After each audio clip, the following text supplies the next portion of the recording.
Did David Dobrik apologize because he was sincere, or did he apologize just because he got caught? Today we're gonna find that out, and we're gonna do a face read on David Dobrik, and I'm gonna tell you who he really is. Thought I smelled pussy around here. Oh, like I had a gut feeling. I'm like, oh, like that? Yeah, no, I don't like that. Oh shit. It's another day in LA.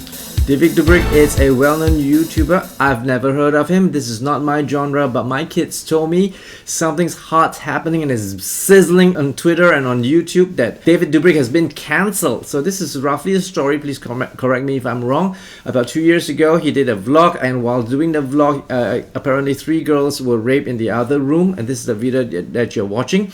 And people came out and say, "Hey David, why did you not address the situation?" And later on, he did come up and he apologized. But he put the apology on a smaller channel, and his fans weren't happy. Now he comes out a second time in the last few days, and he is apologizing again. However, they feel that his apology is not sincere, and he's only apologizing because there is a lot at stake for David Dobrik. His sponsors are dropping like flies, and now I'm here as a body language expert to tell you whether his apology is sincere. And I'm going to read his face too, and I'm going to tell you who David Dobrik really is. Hi guys, it's okay, here goes the video. 1:45 in the morning. Okay, he starts off by just putting the tripod there, and he just speaks right into it. Doesn't look like he's rehearsed for this. And now I just want to be able to. He probably thought through what he wanted to say, but he didn't rehearse his part.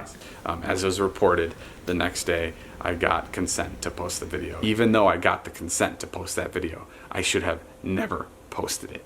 And when he said, "I never," I felt it was spontaneous and it was from his heart. What I understand now, and I didn't understand before, is that she sent that text because she felt like she had to, not because she wanted to. And that's okay. Fucked. Before we go on, I need to tell you this. I've never heard of David Dobrik. I'm neither for or against, and I know some of you already decided to hate him, and some of you are going to continue to support him. I'm a body language expert. I say it the way I see it, and after this, I've got nothing to do with David Dobrik. I don't even know how to pronounce his name, Dobrik. And if you want to know my opinion, here it goes. Fucked up, and I'm sorry. When she later reached out a couple months later to take the video down, I immediately took it down. And I want to apologize to her and her friends for ever putting them in an environment that I enabled that made them feel like their safety and values were compromised. I'm so sorry. So I've been here before. This is familiar to me. People always ask the question, is the apology sincere?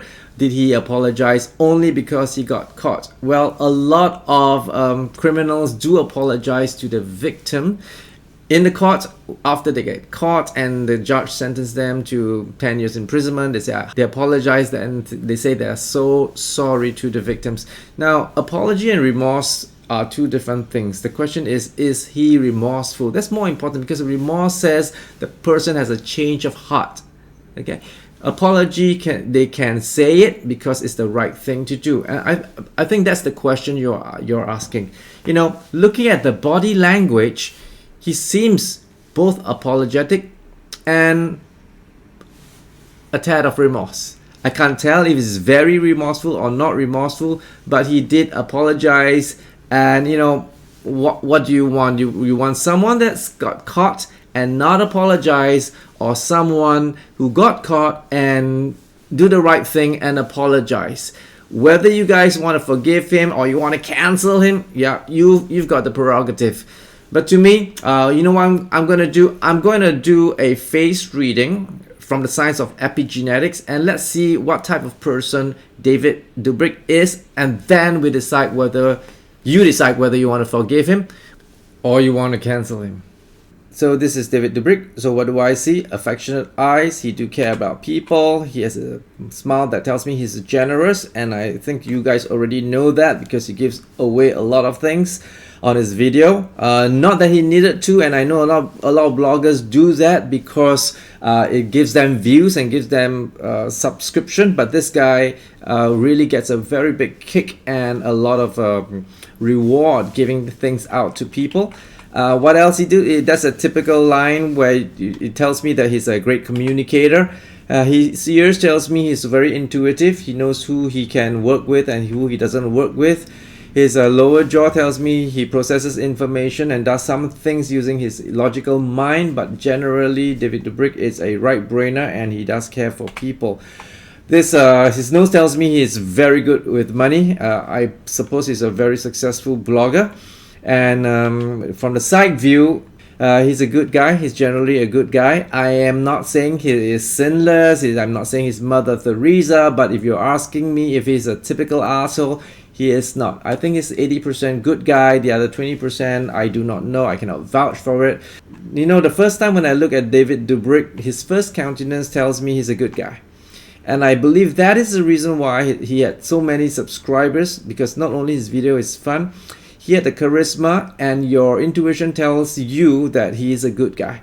So at the end of the day, people do make mistakes, and I am not going to take sides. I'm going to leave it to you. You decide what you want to do. It's your own sovereign right. And you know what? I want to let those of you who are watching my channel for the first time, this is not what I typically do. I do high-profile people like Meghan and Harry. I do presidents. I do my next episode is going to be very interesting. It's about the 2 kids that were murdered in Delphi, Indiana. I bring in people, psychics and seers, and you know, the next episode is going to be amazing because the seer from my country, Singapore, my seer gave me some specifics that coincide so closely to what the superintendent in Indiana said, and my psychic knows nothing about this case. I hope you join us in the next episode where we will touch on that murder case.